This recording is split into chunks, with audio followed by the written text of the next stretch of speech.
నా పేరు దినేష్. నేను పులివెందుల నియోజకవర్గంలో ఉన్నాను. నేను ఆల్ ఇండియా స్టూడెంట్ అసోసియేషన్గా కడప జిల్లా అధ్యక్షునిగా మాట్లాడుతున్నాను.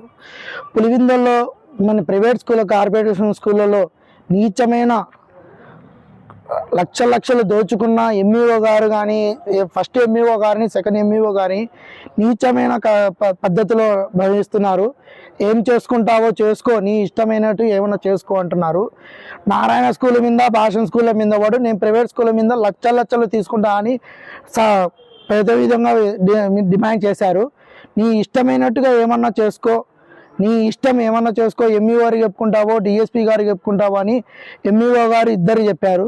కానీ మన స్కూల్ ప్రైవేట్ స్కూళ్ళలో ఎంతో ఓన్లీ అడ్మిషన్ ఫీ మీదనే 35,000. కొన్ని స్కూల్ మీద పేర్లతో సహా చెప్పాలంటే నేను చెప్తాను. స్వామి వివేకానంద, అదేవిధంగా వికాసు, అదేవిధంగా ఎక్సలెంట్ నాగార్జున స్కూల్ మీద ప్రత్యేక దృష్టి సాధించాలని నేను ఆల్ ఇండియా స్టూడెంట్ అసోసియేషన్గా మాట్లాడుతున్నాను.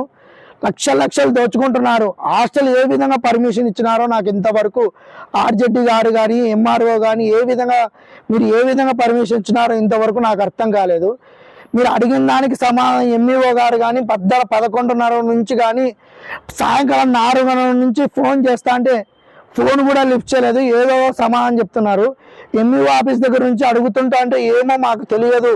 సత్రం స్కూల్లో హెచ్ఎంగా పనిచేస్తున్నా కానీ అక్కడున్నే పాఠశాల విద్యార్థులను అడిగినా కానీ, అదేవిధంగా టీచర్లు అడిగినా కానీ ఏమో మాకు తెలియని ఉద్దేశంతో మాకు చెప్తున్నారు. ఇంతవరకు సెకండ్ ఎంఈఓ గారు ఫోన్ లిఫ్ట్ చేసింటే అప్పుడు వచ్చి మాకు ఎటువంటి సమాధానం కూడా చట్ట ప్రకారం కూడా నేను ఏదైనా చేస్తా అని అంటున్నారు. లక్షలు నేను వసూలు చేశాను, నీ చేతనైతే సమాధానం చేసుకో అని డిమాండ్ చేసి అడుగుతున్నారు. అదేవిధంగా విద్యార్థుల సంఘం పైన తొడగొట్టి మీసాలు చెప్పి నీ ఇష్టం ఏమన్నా చేసుకో అని, అదేవిధంగా సెకండ్ ఎంఈఓ గారు కానీ, ఫస్ట్ ఎంఈఓ గారు కానీ దొంగ రూపంలో లక్షలు దోపిడీ చేసి నీ ఇష్టం నువ్వు ఏమైనా చేసుకో అని మా మీద సమాధానం ఇస్తున్నారు. నాకు ఇంతవరకు ఆర్జెడ్డి గారు కానీ, ఎంఆర్ఓ కానీ, కలెక్టర్ గారు కానీ వెంటనే పులివెందులకు వచ్చి మన స్కూళ్ళ పైన వెంటనే చర్యలు తీసుకోవాలని మేము కోరుకుంటున్నాము.